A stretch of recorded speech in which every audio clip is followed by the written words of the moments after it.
నమస్కారం ఘంటారావానికి స్వాగతం. ముందుగా ప్రధాన అంశాలు. తెలుగుదేశం అధికారంలోకి రాగానే మద్యం దుకాణాల నియంత్రణ, కల్తీ మద్యం వల్ల ప్రజలు ప్రాణాలు కోల్పోతున్నారన్న లోకేష్.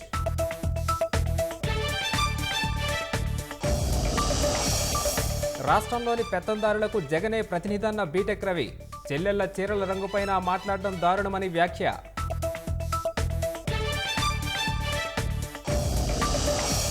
జగన్ అసమర్థత కారణంగా విద్యుత్ వ్యవస్థ నష్టపోయిందన్న భాజపా, భూములు దోచేందుకే జీవో నెంబర్ 19 తెచ్చారని మండిపాటు.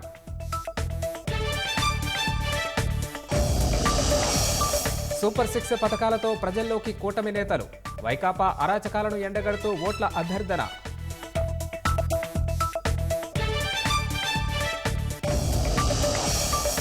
ఈవీఎం వీవీప్యాట్ల అంశంపై సుప్రీం తీర్పు, 100% స్లిప్పులు సరిపోల్చాలన్న పిటిషన్లపై తిరస్కరణ.